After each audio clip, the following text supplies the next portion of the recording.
नमस्कार मित्रों, इन दिनों में सुप्रीम कोर्ट अर्थात सर्वोच्च अदालत द्वारा दिए गए एक निर्णय के दृष्टिगत राज्यपालों की भूमिका पर पुनः नए सिरे से एक बहस आरंभ हो गई है। मैं इस बहस के औचित्य में नहीं जाना चाहता, ना ही ये पक्ष लेना चाहता हूँ कि कौन से राज्यपाल का कौन सा निर्णय सही था, लेकिन कुछ एक दिलचस्प घटनाएं हैं जो आपसे बांटने को मन करता है।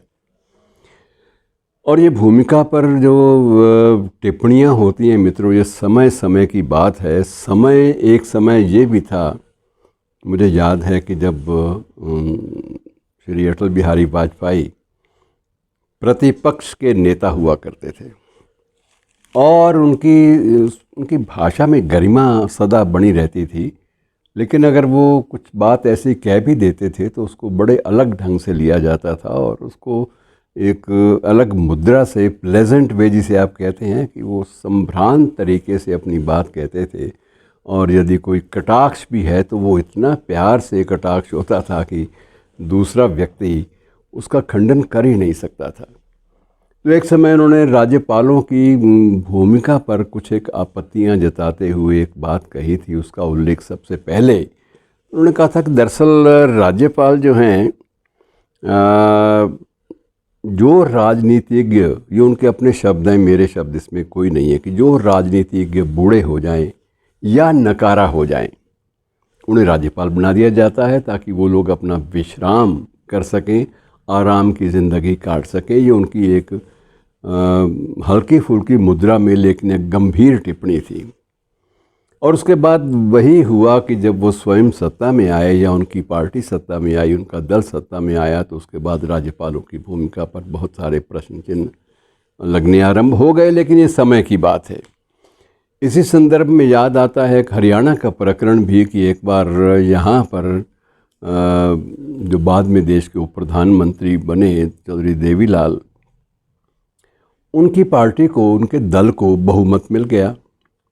लेकिन राज्यपाल, क्योंकि नियुक्ति राज्यपाल की, तत्कालीन राज्यपाल की नियुक्ति केंद्र की दूसरे दल की सरकार से हुई थी, तो उन्होंने उनको आसानी से शपथ दिलाने से इनकार कर दिया।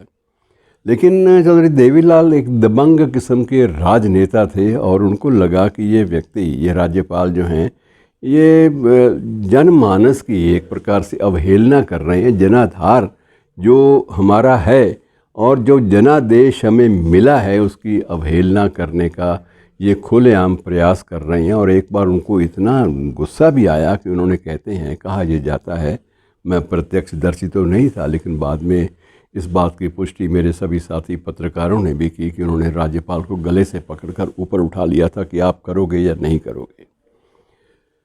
और तत्कालीन राज्यपाल ने बाद में जब देखा कि उनके तर्क भी इनके पक्ष में हैं और उसके बाद कानूनविद जो हैं वो भी उन्हीं का पक्ष ले रहे हैं, तो उन्होंने स्वयं इस बात को स्वीकार किया और शपथ दिलाने की जो बात थी उस पर सहमति दे दी। और उसी राज्यपाल ने इन्हीं विपक्षी नेता को, जो अब तक जनादेश प्राप्त करके सत्ता के गलियारे में प्रवेश कर चुके थे, उन्हें शपथ भी दिलाई। तीसरा एक और आपको उदाहरण देता हूँ, वो बड़ा दिलचस्प उदाहरण है कि एक बार हरियाणा के एक राज्यपाल थे, नाम ले भी देना चाहिए, कोई ऐसा नहीं है, आपत्तिजनक बात भी नहीं है, कोई आक्षेप भी नहीं है। उनसे एक बार संयोगवश मिलने का अवसर मिला, तो जो मेरे साथ जो एक उच्चाधिकारी गए थे, उन्होंने कहा, जी राज्यपाल महोदय, नीरज जी आए हुए हैं, अगर आप कहें तो राजभवन में एक छोटा मोटा समारोह कर लें। तो तत्कालीन राज्यपाल जगन्नाथ पहाड़िया जी का ये कहना था कि अरे यार, नीरज जी तो नामी कवि हैं, कोई भी कवि आइंदा आए भविष्य में तो उसको ले आया करो, यहाँ पर कार्यक्रम कर लिया करो। तो उनसे पूछा गया कि इतने साहित्य प्रेम का क्या कारण है, तो उनका उत्तर ये था कि भाई, मैं जब अपने प्रदेश का मुख्यमंत्री हुआ करता था, उन दिनों में एक संयोगवश वहाँ पर महादेवी वर्मा जी का आगमन हुआ और मैं साहित्य का विद्यार्थी नहीं था, लेकिन मेरे जो निजी सचिव थे उन्होंने मुझे आकर बताया कि सर, वो महादेवी जी आई हुई हैं, अगर आपकी अनुमति हो तो उनको राजभवन में किसी प्रीति भोज पे आमंत्रित कर लें। तो मेरे मुंह से निकल गया, ये पहाड़िया जी बता रहे हैं कि मेरे मुंह से निकल गया, महादेवी कौन भाई? तो अब ये बात सहज भाव से निकल गई। बाद में सचिव ने उनको बताया कि राज्यपाल महोदय, महादेवी ये है। बात अलग है।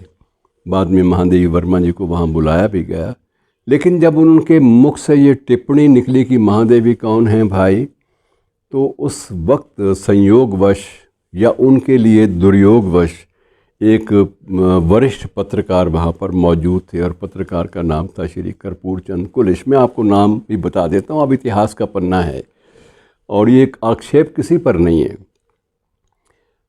तो कुलिश जी ने अगले दिन, पत्रकार थे तो रह नहीं पाए, उन्होंने बाकायदा अपने निजी संबंधों को भूलकर एक मोटी हेडलाइन के साथ इस समाचार को ऊपर का बॉक्स बना कर दिया कि महादेवी वर्मा कौन है, पूछते हैं मुख्यमंत्री।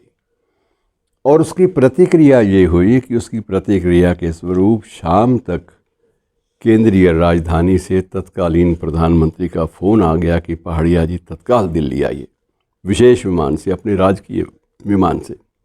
और वो राजकीय विमान से तत्काल वहाँ गए, और वहाँ प्रधानमंत्री ने सिर्फ एक बात कही कि यदि कोई मेरे दल का, यदि मेरे ही अपने दल का कोई मुख्यमंत्री ये कहता है कि वो महादेवी कौन है, तो मैं उसको कभी भी सहन नहीं कर सकती, और इसलिए आपको यहीं पर जाने से पहले त्यागपत्र सौंपना होगा। और उन्होंने बताया, पहाड़िया जी ने, कि मेरा त्यागपत्र ले लिया गया।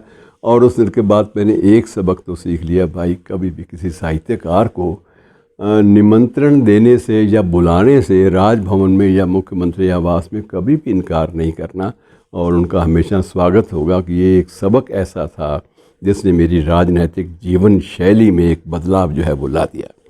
तो मित्रों, ऐसे बहुत सारे प्रसंग हैं जो रुचिकर भी हैं और जानने ज़रूरी भी हैं, जिनके मद्देनज़र, जिनके दृष्टिगत आप इस बात पे सहमत होंगे कि जब भूमिकाएं एक मिलती हैं तो उसमें संवैधानिक मर्यादा भी होती है, और संवैधानिक मर्यादाओं के साथ साथ एक लोकतंत्र की और जनादेश की मर्यादा भी होती है, जिसका उल्लंघन नहीं किया जा सकता। और ये कई बार सामने भी आया कि जब देश में पहली बार गैर कांग्रेसी सरकारें बनी 9 राज्यों में, शायद ये पहले चरण में 7 राज्यों में, तो उस वक्त कहीं भी कोई भी दिक्कत नहीं आई, किसी भी राज्यपाल ने आपत्ति नहीं की, कि उनको ये मालूम हो गया था कि जब जनादेश मिल चुका है तो उसके बाद इनको शपथ दिलाने के अलावा कोई अन्य विकल्प ही नहीं है। लेकिन कहीं कहीं इक्का दुक्का राज्य थे जहाँ पर थोड़ा सा प्रतिरोध उसका प्रयास हुआ, लेकिन वो प्रतिरोध भी स्वीकार नहीं हो पाया, जैसे हरियाणा के राज्यपाल के साथ तत्कालीन हुआ। तो ये समस्याएं ऐसी हैं मित्रों कि हम इन पर नए सिरे से विचार नहीं कर सकते। और राजस्थान में भी एक बार ऐसा हुआ था कि वहाँ चक्रवर्ती राजगोपालाचारी हमारे देश के पहले गवर्नर जनरल थे। उन्होंने राजनीति से, सक्रिय राजनीति से हटकर एक नया राजनीतिक दल बनाया था, शायद आपको याद होगा, नहीं तो आपको याद ये चीज़ें कर लेनी चाहिए कभी कभी। और उस दल का नाम था स्वतंत्र पार्टी। स्वतंत्र पार्टी ने चुनाव लड़ा, और उस चुनाव में उनकी पार्टी को बहुमत मिल गया, और जो थोड़ी बहुत कसर थी वो अन्य छोटे मोटे दलों ने पूरी कर दी, उनको समर्थन बहुमत का मिल गया। और वहाँ उनकी पार्टी के, स्वतंत्र पार्टी के जो निर्वाचित दलगत नेता थे, उनका नाम था महारावल लक्ष्मण सिंह। अब महारावल लक्ष्मण सिंह इनके पास गए, लेकिन राज्यपाल ने इनकार कर दिया कि आपको अपने दल के चुनाव चिन्ह पर बहुमत नहीं मिला, इसलिए मैं बिना व्यापक स्तर पर इसकी जांच किए बिना मैं आपको शपथ नहीं दिला पाऊंगा। और तब भी बड़ा तगड़ा हंगामा हुआ था। ये बात अलग है कि फिर बाद में अंततः राज्यपाल महोदय को ही झुकना पड़ा था। तो ये बहुत सारी चीज़ें हैं जो कुछ एक मर्यादाओं को स्वीकार करती हैं, और उन मर्यादाओं को तोड़ना या संवैधानिक जो ढांचा है उसका तिरस्कार करना किसी के बस का रोग नहीं होता। इसलिए ये कामना करनी चाहिए कि हमारे देश में लोकतांत्रिक मर्यादाएं बाकायदा बनी रहें और उनका सम्मान होता रहे। धन्यवाद।